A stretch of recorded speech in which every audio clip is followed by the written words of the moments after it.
Jacob's story is not just another tale of the Old Testament. It's a gripping narrative filled with struggle, betrayal, and the extraordinary hand of divine intervention. Born into a lineage that carried the promises of God Himself, Jacob's life was destined for greatness, yet it was anything but straightforward. His path was fraught with deception, conflict, and redemption, all intertwined in a dramatic saga that laid the foundations for a nation that would forever change the course of history. Imagine being born into a family where the covenant with God was promised to bless not just you but generations after you, yet despite these heavenly assurances, Jacob's life was marked by intense rivalry and exile. This is the story of a man who, despite having divine favor, wrestled with both man and God in his pursuit of purpose. The very meaning of his name, Jacob Heel Grabber or Supplanter, was a haunting prophecy of the conflicts that would define his early years. From the moment he entered this world, grasping his twin brother Esau's heel, Jacob was on a collision course with destiny. The rivalry with Esau wasn't just sibling tension, it was a battle for the future of their lineage. Encouraged by his mother, Rebekah, Jacob tricked his father, Isaac, into giving him the blessing meant for Esau. This single act of deceit tore the family apart, driving a wedge so deep that Jacob was forced to flee for his life, separating him from everything he knew. His escape took him to the household of his uncle Laban, a place where Jacob would soon taste the bitter fruits of his own deception. Laban tricked Jacob into years of hard labor, but it was during this period that Jacob began to experience true transformation. In one of his most pivotal moments, God appeared to Jacob at Bethel, reaffirming the covenant made to his forefathers, Abraham and Isaac. The promise was clear: Jacob's descendants would be as countless as the dust of the earth, a vision of the vast legacy he was to build. As Jacob's life continued to unfold, his struggles revealed a man undergoing a profound transformation. After years of labor and hardship under Laban, Jacob made the decision to return home, driven by a desire to reconcile with Esau. This wasn't just about making peace with his brother, it symbolized Jacob's internal journey from a man who deceived to one willing to face the consequences of his past. The climax of his transformation occurred on his way home, where he encountered God in the form of a mysterious man. Wrestling with this figure throughout the night, Jacob's battle wasn't merely physical, it was spiritual. He was wrestling with his identity, his destiny, and his place in God's plan. By morning, God blessed him and gave him a new name, Israel, meaning he who struggles with God. This new name marked the culmination of Jacob's journey from a man of deception to one chosen to father a nation. The story of Jacob does not end with him alone. His 12 sons became the bedrock upon which the tribes of Israel were built. More than just names in a genealogy, these sons carried the future of an entire people. Each one born from Jacob's wives Leah and Rachel, and their maidservants Bilhah and Zilpah, played a pivotal role in shaping not only the family's dynamic, but also the identity of the future nation. These 12 tribes would eventually define the territories of the Promised Land, and their legacies were reflected in the blessings given by both Jacob and Moses. But the story of Jacob's sons is also one of human nature. In their interactions, we see courage, leadership, betrayal, and deceit, traits that would later manifest in the struggles between the tribes themselves. While all were sons of Jacob, not all were equal. Reuben, the firstborn, was destined for the birthright, but his actions disqualified him from that privilege. Leadership shifted, and the legacy of these 12 men became the foundation for an entire nation, Israel, the nation of God's chosen people. Leah, who was less loved by Jacob, bore him 6 sons: Reuben, Simeon, Levi, Judah, Issachar, and Zebulun. Rachel, Jacob's beloved wife, had 2 sons, Joseph and Benjamin. Bilhah, Rachel's maidservant, gave birth to Dan and Naphtali, while Zilpah, Leah's maidservant, bore Gad and Asher. These 12 men were the forefathers of the tribes that would settle and define the territories of the Promised Land. The significance of these sons goes beyond their familial connections. In many ways, they represented the varied aspects of human nature and the spectrum of experiences found in any large family. There were moments of courage and leadership, as well as episodes of deceit and betrayal. The interactions between the brothers not only set the tone for their relationships, but also symbolized the internal conflicts that would later be seen between the tribes. These early rivalries and alliances foreshadowed the political and spiritual struggles that the tribes of Israel would face as they developed into a nation. Although all 12 were sons of Jacob, not all held equal status or received the same blessings. Reuben, as the firstborn, was entitled to the birthright and a double portion of inheritance. However, his actions disqualified him from that privilege, and leadership passed to others. Simeon and Levi, known for their fierce tempers, lost their position due to acts of violence. Judah, despite being the fourth born, rose to a place of prominence and leadership, becoming the tribe from which King David and ultimately Jesus Christ would descend. Joseph, favored by his father, was given a special blessing that extended to his two sons, Ephraim and Manasseh, creating a unique situation in which his descendants formed two tribes. Benjamin, the youngest, was the last to receive his father's blessing, and his tribe would become known for its fierce warriors. Each of these sons represents a facet of the complex spiritual and social fabric that God used to establish his people. Their strengths and weaknesses, along with the roles they played in the unfolding of God's plan, are lessons in faith, obedience, and the consequences of human actions. Some were given blessings of leadership. Others received warnings of strife and struggle, but all were destined to form the nation that would carry forward the covenant God made with Abraham. Through these 12 men, the family of Jacob grew into a nation that would later be called to be a light to the nations. Understanding the roles of Jacob's sons is crucial for grasping the broader narrative of the Old Testament. The structure and division of the tribes would influence the history of Israel for centuries. Each tribe developed its own identity, strengths, and challenges, and their collective story is interwoven with the rise and fall of Israel as a kingdom. The prophecies and blessings given to each son by Jacob and later by Moses were not just predictions of their individual fates, but also declarations of the character and destiny of the tribes that would bear their names. The number 12 itself carries a symbolic meaning in biblical theology. It signifies completeness and order, and it is often associated with the fulfillment of God's promises. The 12 sons, therefore, are not merely a matter of lineage. They are a representation of God's plan for his people. This symbolism is echoed throughout Scripture, from the 12 tribes of Israel to the 12 disciples of Jesus, and even to the 12 gates of the New Jerusalem described in the book of Revelation. Each son's place in the family was intentional, and each tribe's role in the history of Israel was divinely ordained to reflect a greater spiritual reality. Now that we have established who the 12 sons are, it's time to go into their individual characteristics and the specific blessings they received.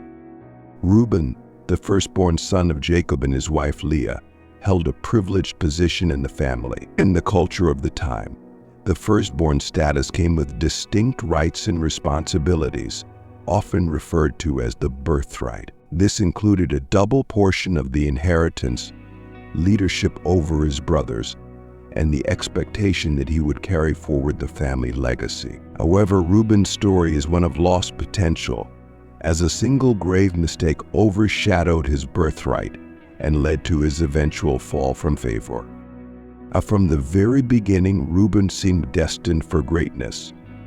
As Leah's firstborn, he was a source of pride for his mother, who longed for Jacob's affection. His name, meaning "behold a son," reflects Leah's hope that his birth would secure her place in Jacob's heart. Throughout his youth, Reuben likely took his position seriously, knowing the weight of expectation on his shoulders. The Bible describes him as a man who initially showed signs of responsibility and leadership. For instance, When his brothers plotted to kill their younger brother Joseph out of jealousy, it was Reuben who intervened. He urged them not to shed blood, suggesting instead that they throw Joseph into a pit, secretly intending to rescue him later.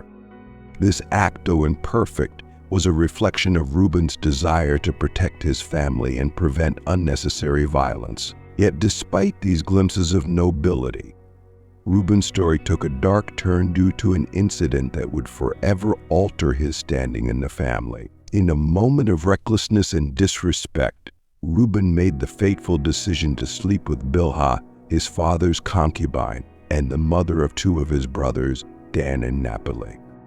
This act of betrayal was not just a moral failure, it was a grievous offense against his father and a direct challenge to Jacob's authority. In the ancient world, such behavior was seen as a power move, an attempt to assert dominance over one's father by claiming his concubine. But for Reuben, this was not an act of strength. It was a catastrophic lapse in judgment that exposed his instability and lack of self-control. Jacob, though he did not confront Reuben immediately, was deeply hurt and angered by this betrayal. The incident created a permanent rift between father and son, one that would not be mended. Reuben's actions were more than just a personal sin. They were an affront to the family's honor and disrupted the natural order. By taking Bilhah, Reuben demonstrated not only a lack of respect for his father, but also a disregard for the responsibility that came with being the firstborn.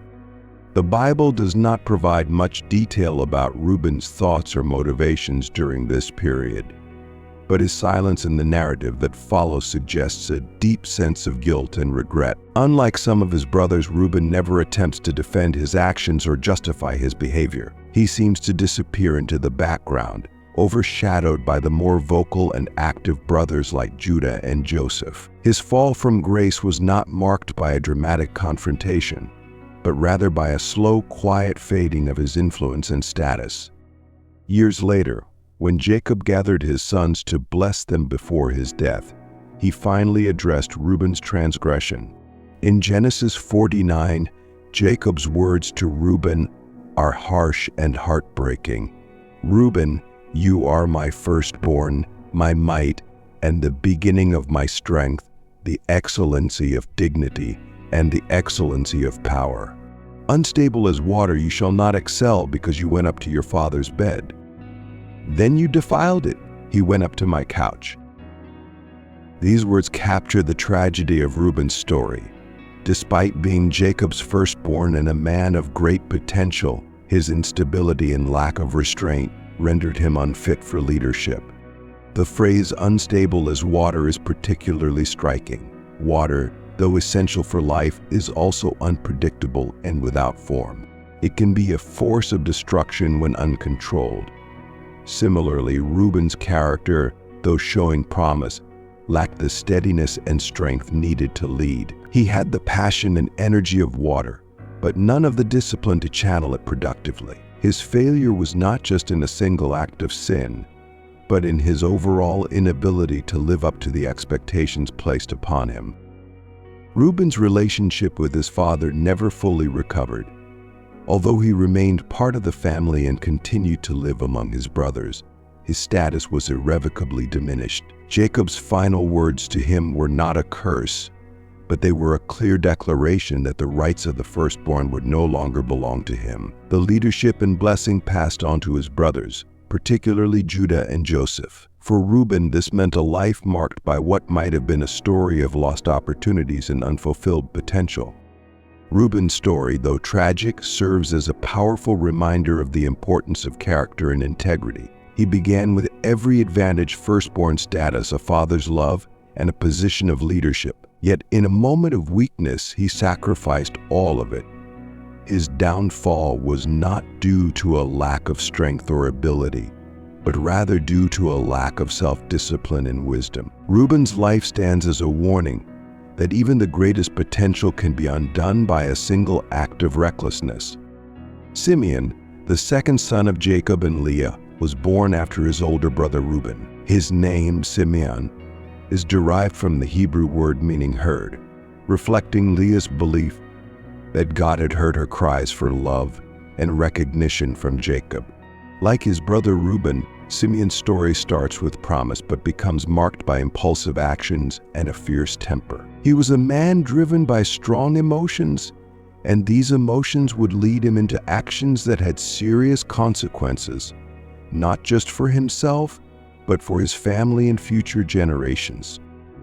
Simeon's temperament and nature are most vividly displayed in one of the earliest and most violent episodes recorded in the Bible involving Jacob's sons, the massacre at Shechem. And the event began with Dinah, Jacob's only daughter and Simeon's sister, being defiled by Shechem, the prince of the land. Shechem, smitten with Dinah, sought to marry her after the assault, and his father Hamor approached Jacob to propose an alliance between their families. Simeon and Levi, Dinah's full brothers, were furious at the dishonor done to their sister. They believed that such a heinous act demanded more than just a negotiated marriage. It demanded justice swift and severe. Feigning agreement, Simeon and Levi tricked Hamor and Shechem by suggesting that they would consent to the marriage if every male in the city of Shechem were circumcised. The men of Shechem, eager for the alliance, agreed and underwent the painful procedure. On the third day, when the men were still weakened from the circumcision, Simeon and Levi took their swords and attacked. With ruthless precision, they slaughtered every male in the city, including Shechem and his father Hamor. They then plundered the city, taking its women, children, and possessions as spoils.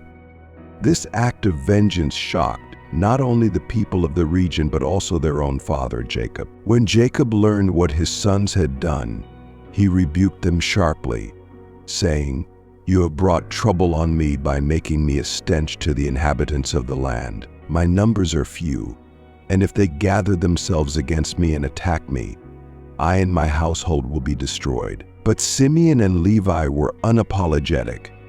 Their response was cold and defiant. "Should he have treated our sister like a prostitute?" This exchange reveals the depth of Simeon's anger and his unyielding sense of honor, but it also highlights his inability to foresee the broader consequences of his actions. In this moment, Simeon's fury overshadowed his judgment.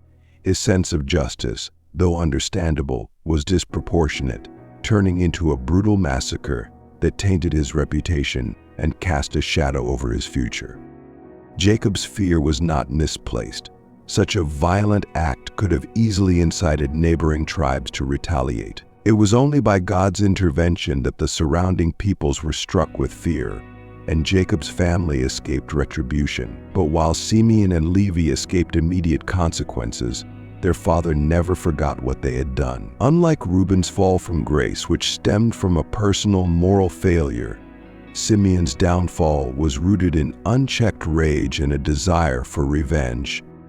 His zeal for protecting his sister's honor led him to commit an atrocity that stained his family's name. Jacob, though deeply disappointed, did not immediately strip Simeon of his rights. However, the consequences of his actions would surface much later, during Jacob's final blessings on his sons.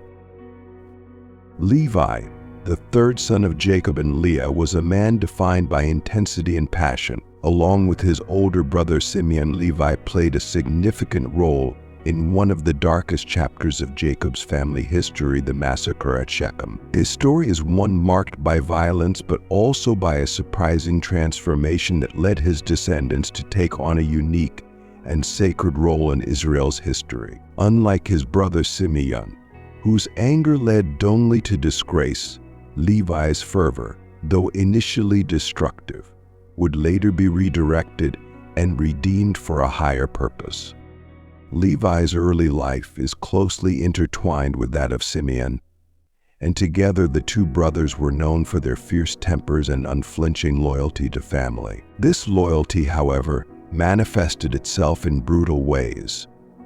Their most infamous act was the retaliation against Shechem and his people. After their sister Dinah was defiled by Shechem, the prince of the land, Simeon and Levi, took justice into their own hands. Fueled by outrage and a desire to avenge their sister's honor, they hatched a deceitful plan, pretending to agree to a marriage proposal from Shechem's father Hamor. They stipulated that every male in the city must be circumcised before any union could take place. Once the men of Shechem complied and were weakened by the procedure, Levi and Simeon took their swords and slaughtered every male in the city. The massacre at Shechem was an act of calculated brutality. It wasn't just about avenging Dinah, it was about making a statement. The brothers looted the city, seized women and children as captives, and took all the livestock and possessions. Levi, in particular, seemed driven by a zealous desire to restore his family's honor, regardless of the cost. But in doing so, he crossed a line that permanently altered his standing with his father Jacob. When Jacob learned of the massacre, he was horrified and furious. Instead of feeling pride for the vengeance exacted, Jacob felt shame and fear. He rebuked Simeon and Levi, saying, "You have made me a stench to the people of this land. I and my household might be destroyed." Levi, however, did not express remorse. Like Simeon, he believed that his actions were justified and necessary. Their fierce response reflected a deeply ingrained sense of family loyalty and honor, but it also revealed a dangerous lack of control. In Levi's eyes, defending his sister's honor was worth any risk, even if it meant defying his father and endangering his entire family. This single-minded zeal defined Levi's early years and cast a shadow over his legacy. Jacob's disappointment in Levi became painfully evident years later when he delivered his final blessings to his sons. Instead of offering words of praise or promise, Jacob issued a stark condemnation. "Simeon and Levi are brothers. Their swords are weapons of violence. Let me not enter their council. Let me not join their assembly. For they have killed men in their anger and hamstrung oxen as they pleased. Cursed be their anger so fierce and their fury so cruel. I will scatter them in Jacob and disperse them in Israel." With these words, Jacob effectively disqualified Levi from any leadership role among his brothers and prophesied that his descendants would be divided and scattered throughout the land. Levi's anger, though sincere in its motivation, was condemned because it was untamed and destructive. His temperament made him a liability not just to himself but to the entire family. While his zeal could have been a force for good, without wisdom and restraint, it led only to bloodshed and chaos. This condemnation seemed to seal Levi's fate, and for a time his story appeared to be one of wasted potential and shattered hopes. Yet Levi's story did not end in disgrace. Unlike Simeon, who continued on a path of conflict and obscurity, Levi's intense nature was eventually transformed and redirected toward a sacred purpose. The turning point for Levi's descendants came generations later, under the leadership of Moses.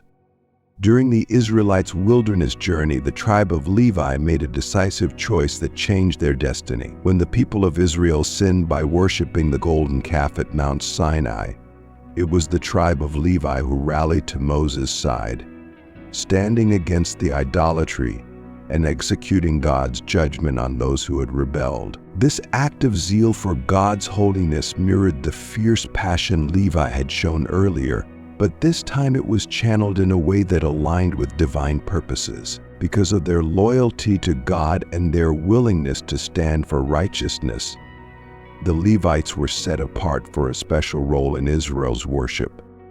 Moses declared, "You have been set apart to the Lord today, for you were against your own sons and brothers, and he has blessed me this day." This marked the beginning of a dramatic transformation in the legacy of Levi's tribe. Instead of being known for violence and bloodshed, the Levites were consecrated to serve as priests and caretakers of the tabernacle. They became the tribe responsible for teaching the law, offering sacrifices, and maintaining the sanctity of Israel's worship.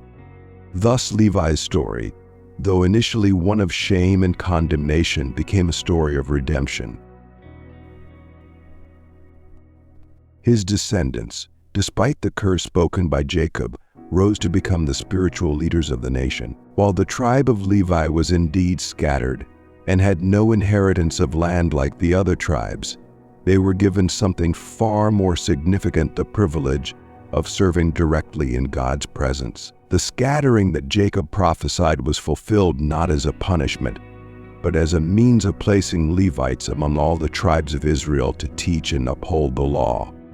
Levi's life is a powerful testament to the dual-edged nature of zeal. When left unchecked, his passion led to violence and destruction. But when refined and directed toward God's purposes, it became a source of strength and service. Judah, the fourth son of Jacob and Leah, holds a unique and prominent place in the biblical narrative. His story is one of transformation from a man marked by serious moral failures to a figure of leadership and redemption. Unlike his older brothers Reuben, Simeon, and Levi, whose impulsive actions led to their downfall, Judah's journey is one of growth and change, making him an emblem of the power of repentance and the potential for redemption. From his birth, Judah's position in the family was somewhat overshadowed. As the fourth son, he had no immediate expectation of leadership or birthright privileges, which traditionally went to the firstborn. Yet he was born into a family filled with rivalry and tension.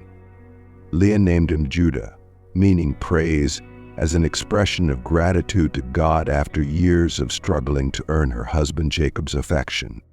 Judah's early life, like his brothers, was shaped by the complicated dynamics between his parents and the intense competition for Jacob's attention. Judah's first significant appearance in the biblical narrative is during the story of Joseph, when the jealousy and resentment of the brothers boiled over. Joseph, their younger brother and the favorite son of Jacob, had repeatedly provoked them with dreams in which he reigned supreme over them. The brothers' envy turned to hatred, and they conspired to kill him.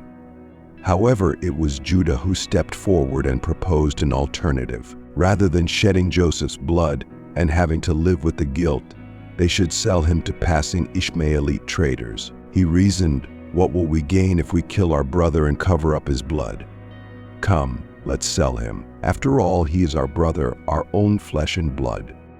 His suggestion was pragmatic and profitable, yet it was still an act of betrayal that set in motion years of pain and separation for their father and younger brother. Judah's decision to sell Joseph instead of killing him, while appearing less violent, was not born out of compassion but rather convenience. It marked the beginning of a series of moral missteps that would haunt him. Following this incident, Judah's life took a personal and painful turn. The Bible briefly shifts focus to a chapter that reveals much about Judah's character and his path to redemption. After the events, it was as if Judah left his brothers and settled in Canaan, marrying a Canaanite woman. He had 3 sons, Reuben and Shelah, but tragedy soon struck. His eldest son was described as wicked in the eyes of the Lord and was struck down, leaving his wife Tamar a widow. According to the custom of levirate marriage, Judah instructed his second son, Onan, to marry Tamar and produce an heir for his deceased brother. Amnon, however, refused to fulfill this duty, and the Lord punished him as well, leaving Tamar twice widowed and childless. Fearing for the life of his youngest son Shelah, Judah withheld him from Tamar, breaking his promise to provide her with a husband. This act of neglect left Tamar in a vulnerable position without a husband or children, a dire situation in ancient times. But Tamar, determined to secure her rights and continue the family line, devised a daring plan. Disguising herself as a prostitute, she waited by the roadside until Judah came by. Not recognizing her, Judah approached her and offered payment for her services, unaware that he was sealing his own fate.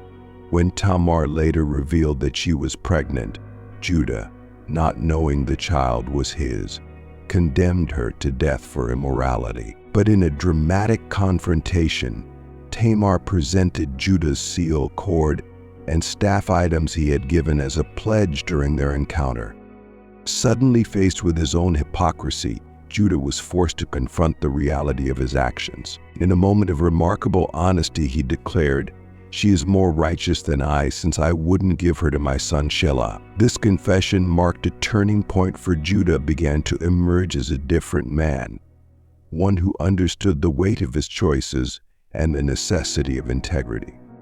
Judah's transformation became evident years later when famine drove Jacob's family to seek food in Egypt, where an unexpected reunion awaited them. By this time, Joseph, whom they had sold into slavery, had risen to power as the governor of Egypt. When the brothers arrived, not recognizing Joseph, they pleaded for grain. Unaware that their fate now lay in the hands of the brother they had betrayed, Joseph, testing his brothers, demanded that they bring Benjamin, the youngest and most beloved son, back to Egypt as proof of their honesty.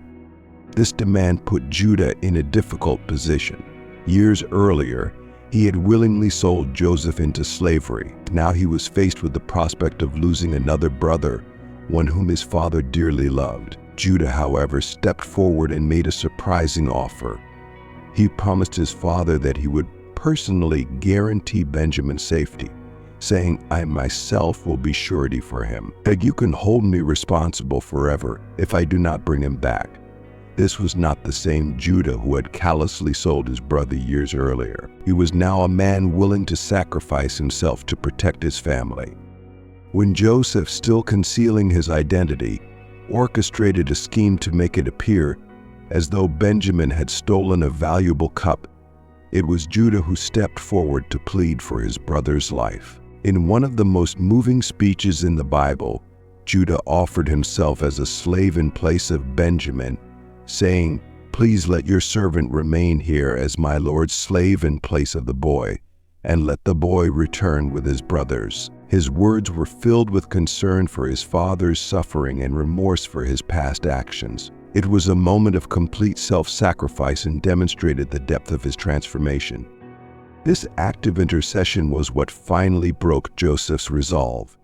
Seeing his brother's willingness to lay down his life for Benjamin, Joseph revealed his true identity and forgave his brothers. Judah's willingness to stand in the gap for Benjamin was a stark contrast to his earlier betrayal of Joseph. It was a sign that he had truly changed and was now capable of the leadership and compassion that Jacob's family so desperately needed. Judah's journey is one of the most powerful examples of personal redemption in the Bible. He began as a man willing to sell his brother and deceive his father, but through painful trials and hard-won repentance, he emerged as a leader willing to sacrifice himself for others. His story is a testament to the transformative power of humility and the ability to change, even after great failures. It's no wonder that Judah's line was chosen for kingship, as he became the ancestor of King David and ultimately the Messiah, Jesus Christ. Judah received a far different blessing. Judah, your brothers will praise you. Your hand will be on the neck of your enemies. Your father's sons will bow down to you. You are a lion's cub, Judah. You return from the prey, my son. Like a lion he crouches and lies down like a lioness who dares to rouse him. The scepter will not depart from Judah, nor the ruler's staff from between his feet, until he to whom it belongs shall come, and the obedience of the nations shall be his. This blessing signaled Judah's rise to leadership and dominance among his brothers. Jacob foresaw Judah's descendants taking on a royal role, symbolized by the lion, the king of beasts. The reference to the scepter hinted at the line of kings that would come from Judah, culminating in King David, and ultimately in the Messiah, Jesus Christ. Judah's tribe would become the leader of the southern kingdom and the heart of Israel's spiritual and political life. Dan, the fifth son of Jacob, was the firstborn of Bilhah, Rachel's maidservant. His name, which means to judge, was chosen by Rachel, reflecting her hope that God had judged her plight and granted her a son through her servant. Rachel's choice to name him Dan was filled with longing and expectation, as she was struggling with her own barrenness at the time. Dan's birth gave her a sense of victory in the intense rivalry with her sister Leah. However, the symbolism behind Dan's name would play out in unexpected ways in his life and the history of his descendants. Dan's role in the family was unique. Born to a concubine, he lacked the status and privilege of Leah and Rachel's sons. Yet despite his lower standing, he is described as one who would judge his people, hinting at a sense of responsibility and authority. However, his story in the Bible is limited, and most of what we know about him comes from the prophecies given by his father Jacob and later by Moses. One of the most intriguing aspects of Dan's character is found in Jacob's blessing in Genesis 49, where he says, "Dan shall judge his people as one of the tribes of Israel. Dan shall be a serpent by the way, a viper by the path, that bites the horse's heels so that its rider falls backward." This blessing is puzzling and ominous, filled with symbolism that suggests both strength and treachery. The image of Dan as a serpent, sly and dangerous, reflects a darker side of his nature, one that would eventually manifest in the history of his tribe. While being called to a role of leadership, Dan also became a symbol of deception. The tribe of Dan, although initially positioned to judge and protect Israel, later fell into idolatry and moral compromise, introducing idol worship into the land. Dan's story, though brief, serves as a warning about the dangers of using power without integrity. His tribe's descent into idolatry would become a stain on their legacy, marking them as a tribe that turned away from God's path. The imagery of the serpent foreshadows the tribe's future struggles, showing that without wisdom and righteousness, even those called to judge can become instruments of destruction. Naphtali, the sixth son of Jacob, was born through Bilhah, Rachel's maidservant, and thus Dan's full brother. His name means "my struggle," chosen by Rachel to reflect the intense competition she felt with her sister Leah. Rachel, still barren and desperate to bear children of her own, viewed Naphtali's birth as a personal victory in her ongoing contest with Leah. The name carried the sense of wrestling, reflecting both Rachel's emotional struggle and the hope that Naphtali's birth signaled God's favor. Unlike some of his brothers, Naphtali's story in the Bible is relatively peaceful and uneventful. There are no records of him participating in significant family conflicts, nor is there a dramatic tale of failure or redemption associated with him. Instead, the focus shifts to his characteristics and the unique traits attributed to his descendants. Jacob's blessing for Naphtali is short but filled with imagery. Naphtali is a dew let loose. He gives beautiful words.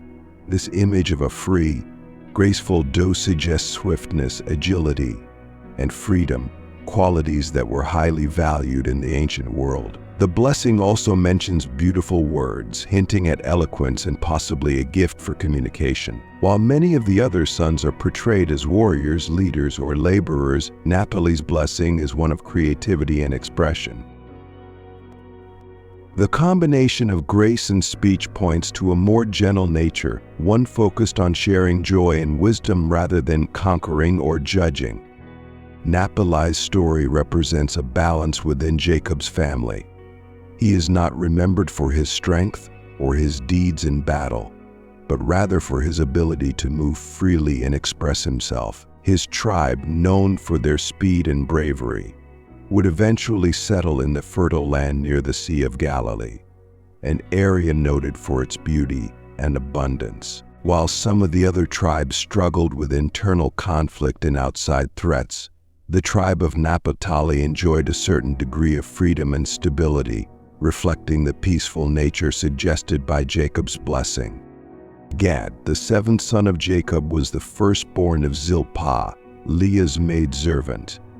His birth was met with joy by Leah, who declared, "What good fortune." Gad's name is derived from the Hebrew word for good fortune or troop, reflecting Leah's delight at having yet another son to strengthen her position in the ongoing competition with Rachel. Gad's name, signifying a troop, would prove prophetic as his descendants became known for their military prowess and courage in battle. Gad's story, like Naphtali's, is relatively quiet in terms of individual actions or dramatic conflicts. However, his legacy is defined by strength and resilience. Jacob's blessing to Gad is brief but powerful. Gad, a troop shall tramp upon him, but he shall triumph at last. This blessing paints a picture of a tribe that would face adversity and attack, but ultimately Gad's people would endure and overcome their enemies. The repetition of the word troop emphasizes the martial nature of his tribe, which became known as fierce and tenacious warriors. The tribe of Gad settled on the east side of the Jordan River, in a region that left them vulnerable to attacks from outside forces. This location meant that Gad's descendants had to be constantly vigilant and ready to defend their territory. As a result, they developed a reputation for bravery and skill in combat, often acting as the frontline defenders for the rest of Israel. The men of Gad were described as valiant and mighty warriors, capable of holding their own against overwhelming odds. Gad's story, though lacking in dramatic personal details, is a testament to endurance and strength. He may not have had the leadership qualities of Judah or the spiritual role of Levi, but Gad's contribution to the family and nation of Israel was his unwavering resolve and courage. He and his descendants stood firm in the face of adversity, embodying the very meaning of his name, a troop that would fight to the end and prevail. Asher, the eighth son of Jacob and the second born to Zilpah, Leah's maidservant, was welcomed into the world with a name that means happy or blessed. Leah chose the name, proclaiming, "How happy I am. The women will call me happy." Asher's name reflected Leah's joy at bearing another son for Jacob, strengthening her position in the family rivalry with Rachel. Unlike some of his brothers, whose names were steeped in struggle or conflict, Asher's name carried a sense of joy and contentment from the very beginning. Asher's role in the biblical narrative is relatively understated compared to his more prominent brothers, but the blessings he received were extraordinary. Jacob's blessing over Asher is one of the most positive among his sons. Asher's food will be rich. He will provide delicacies fit for a king. This blessing suggests abundance, prosperity, and a life filled with the finest things. Asher is portrayed as a man of peace and plenty, someone whose descendants would dwell in fertile lands, producing an abundance of food and resources. Later, Moses' blessing over the tribe of Asher further reinforced these themes. He declared, "Most blessed of sons is Asher. Let him be favored by his brothers, and let him dip his foot in oil." This imagery of dipping his foot in oil likely alludes to the prosperity and richness of the land that the tribe would inherit. Asher's territory, located in the lush, fertile region of Canaan along the Mediterranean coast, was known for its olive groves, vineyards, and fertile soil. The land became synonymous with prosperity and high-quality produce, making the tribe a provider not just for themselves but also for others. Asher's story, though not marked by dramatic incidents, is a reminder that God's blessings can manifest in peaceful and fruitful living. His descendants enjoyed the good things of the land, embodying the happiness and abundance that his name signified. Unlike other tribes who were known for their struggles and wars, Asher's legacy was one of contentment and joy, enriching the lives of those around them. Issachar, the ninth son of Jacob and Leah, was born under circumstances that highlighted Leah's determination and persistence. His birth was the result of an unusual transaction between Leah and Rachel. Desperate to bear more children and maintain Jacob's attention, Leah traded some mandrakes, a plant believed to aid fertility, to Rachel in exchange for a night with their husband Jacob. When Leah conceived, she named her son Issachar, meaning reward or hire, reflecting her view that God had rewarded her perseverance and efforts. Issachar's story in the Bible is not filled with dramatic events, but his nature and the characteristics of his descendants are revealed through the blessings pronounced by Jacob and Moses. Jacob's blessing described Issachar as a strong donkey lying down between the sheepfolds. He saw that a resting place was good and that the land was pleasant, so he bowed his shoulder to bear burdens and became a servant at forced labor. This blessing paints a picture of Issachar as a tribe that is industrious and hardworking, willing to bear heavy burdens and serve others. So the imagery of a strong donkey is symbolic of both strength and humility.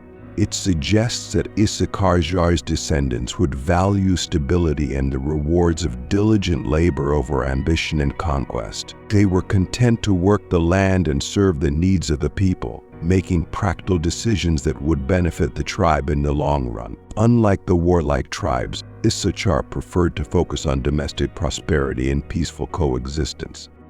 However, Jacob's blessing also carries a note of caution. The reference to becoming a servant at forced labor hints at a potential downside to Issachar's nature, an inclination to sacrifice freedom for the sake of comfort and security. This characteristic would become apparent in their later history, as the tribe of Issachar often found itself serving under stronger tribes or external powers. Their contentment could sometimes lead to complacency, making them susceptible to domination. Yet, Issachar's tribe was also known for wisdom and understanding of the times.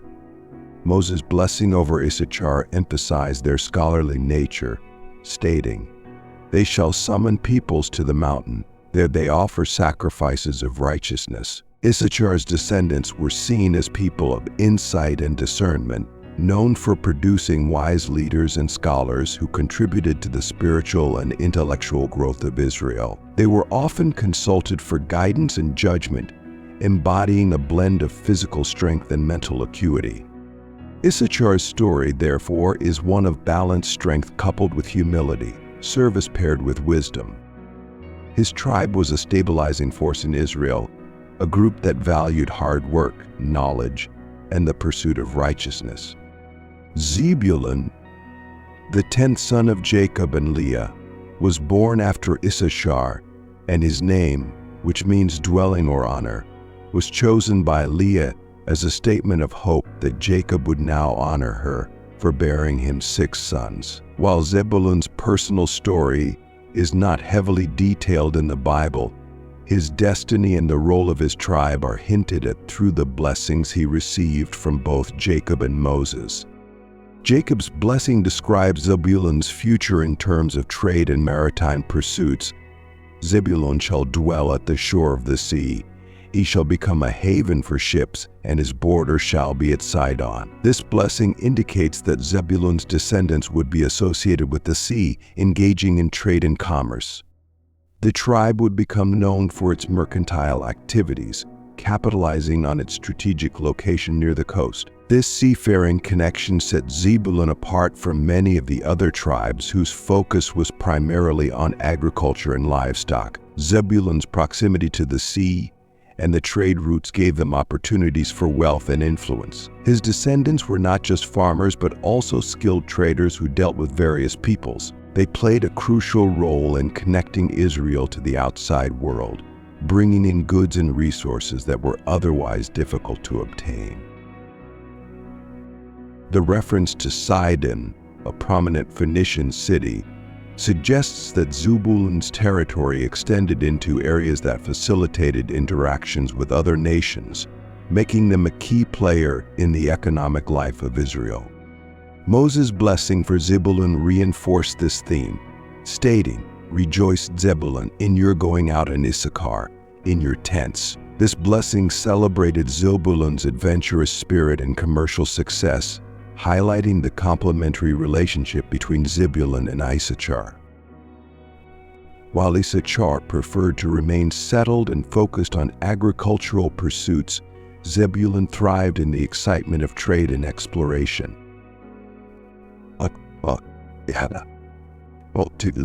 Together, the two tribes represented a balance between stability and expansion, local growth and international trade.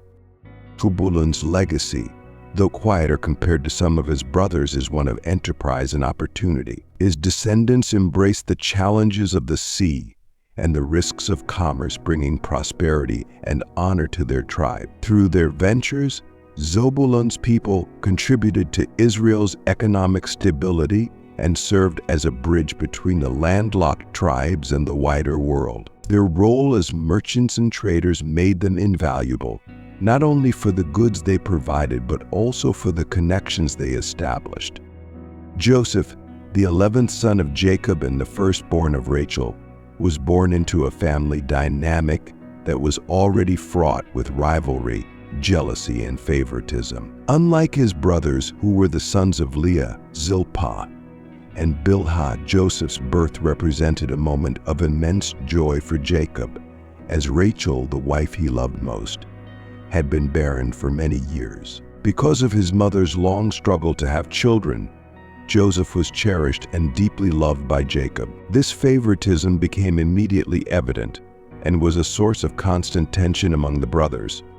From a young age, Joseph stood out among his siblings, not only because of Jacob's clear preference for him, but also due to his character and the dreams that set him apart. Jacob's affection was displayed openly when he gave Joseph a richly ornamented robe, often referred to as the coat of many colors. This extravagant gift became a physical symbol of Jacob's favoritism, provoking feelings of bitterness and resentment among his older brothers. The robe was more than just a piece of clothing. It was a sign of authority and special status, suggesting that Joseph was being groomed for leadership, despite being one of the youngest. The situation was further inflamed by Joseph's dreams. As a teenager, Joseph began to have vivid dreams that foretold a future where he would rise to a position of great authority and his family would bow down to him. In one dream, he saw sheaves of grain, each representing one of his brothers, bowing to his own upright sheaf. In another, the sun, moon, and 11 stars bowed before him, symbolizing his father, mother, and brothers. When Joseph shared these dreams with his family, it only served to deepen his brothers' hatred for him. To them, it was the height of arrogance for the younger brother to claim that he would one day rule over them. Even Jacob, who loved Joseph dearly, was taken aback and rebuked him for the implications of his dreams, though inwardly he pondered what they might mean. As tensions escalated, the brothers' jealousy reached a boiling point. One day, when Jacob sent Joseph to check on his brothers as they tended their flocks far from home, they saw an opportunity to rid themselves of the dreamer once and for all. As Joseph approached wearing his distinctive robe, the brothers conspired against him. "Here comes that dreamer," they sneered. "Come now, let's kill him and throw him into one of these pits and say that a wild animal devoured him." But Reuben, the eldest, intervened, convincing them not to kill Joseph outright, but to throw him into a pit instead, secretly planning to rescue him later. However, while Reuben was away, Judah proposed a new plan. Rather than leaving Joseph to die, they should sell him to a group of Ishmaelite traders passing by. This way, they would be rid of him without shedding blood, and they could make a profit as well. The other brothers agreed, and Joseph was sold for 20 pieces of silver, betrayed by his own flesh and blood. They stripped him of his beloved robe and handed him over to the traders, who took him down to Egypt as a slave. With Joseph gone, the brothers concocted a cruel lie. They dipped his robe in goat's blood and brought it to their father Jacob, asking him to identify it. "We found this." "Is it your son's robe?" they asked, feigning ignorance. Jacob immediately recognized it and was overcome with grief, believing that Joseph had been killed by a wild beast. His sorrow was so great that he refused to be comforted, declaring that he would go to his grave mourning his beloved son. Meanwhile, Joseph's life took a dramatic turn in Egypt.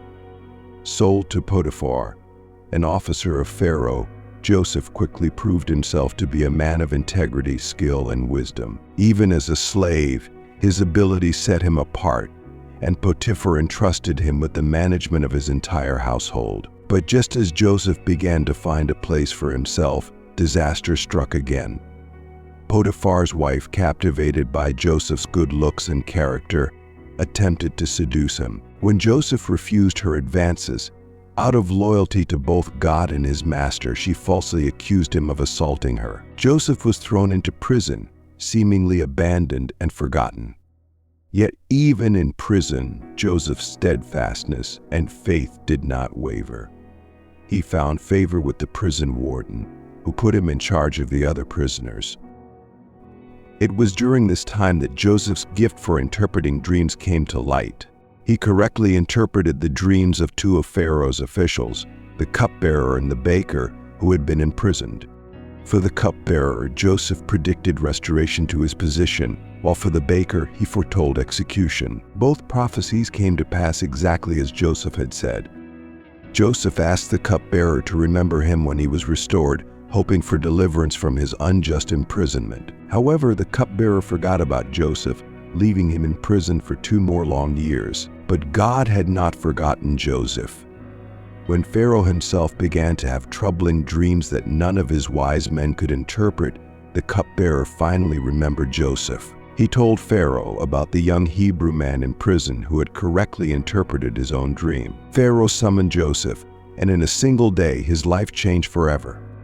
Joseph listened as Pharaoh described his dreams of 7 healthy cows being devoured by 7 gaunt ones and 7 plump ears of grain being swallowed up by 7 thin ones. With God's guidance, Joseph interpreted the dreams.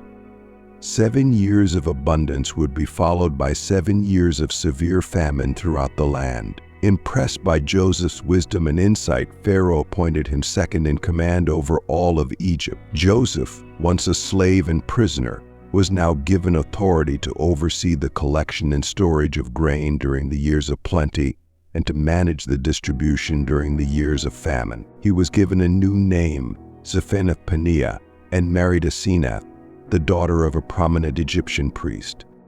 His new position brought wealth, honor, and power, yet Joseph remained humble and faithful to God. When the famine finally struck, it reached beyond Egypt to the land of Canaan, where Jacob and his remaining sons were struggling to survive. Hearing that there was grain in Egypt, Jacob sent his sons to buy food, unaware that the powerful Egyptian official they would bow before was none other than their long-lost brother Joseph. Joseph recognized his brothers immediately, but they did not know him. Rather than revealing his identity, Joseph tested them, wanting to see if they had changed since the day they sold him into slavery. Through a series of encounters, Joseph put his brothers through trials that mirrored their earlier mistreatment of him, all while hiding his true identity. When he finally saw that they were truly repentant, especially Judah, who offered himself as a slave in place of their youngest brother, Benjamin, Joseph could no longer contain his emotions. He revealed himself, saying, "I am Joseph, your brother, whom you sold into Egypt."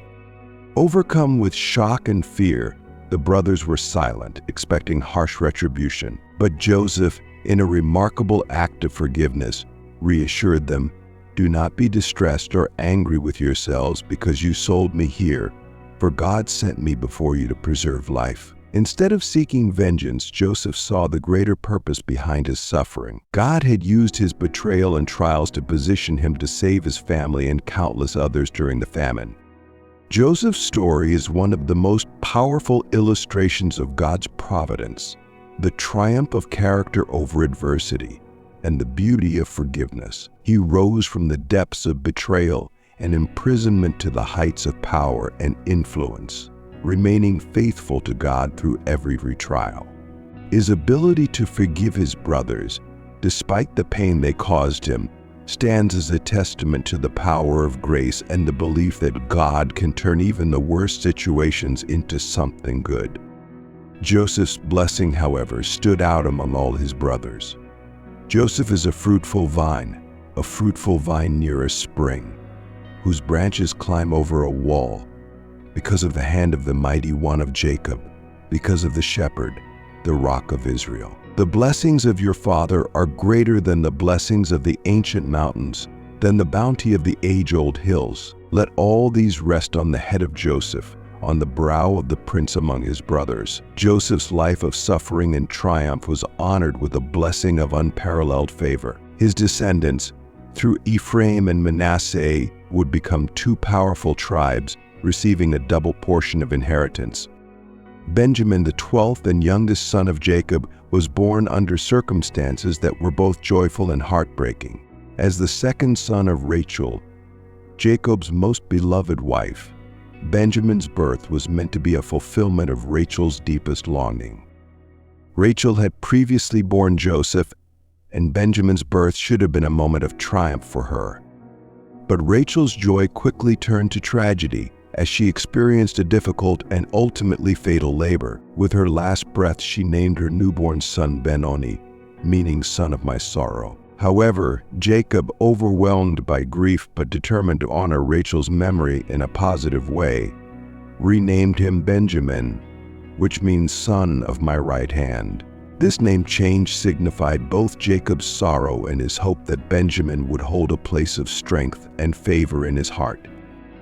As the youngest in a large family, Benjamin grew up in a house already marked by jealousy, betrayal, and pain. He never knew his mother, Rachel, whose death during his birth created a void that could never be filled. Instead, Benjamin was raised amidst the lingering grief of his father and the complicated dynamics between his older brothers. He became a symbol of both love and loss, a living reminder of Rachel, the wife Jacob cherished above all others. This connection made Benjamin exceptionally dear to Jacob, even more so after the presumed death of Joseph, Rachel's firstborn. Losing Joseph devastated Jacob, and as a result, Benjamin became Jacob's most precious child, the only remaining son of Rachel.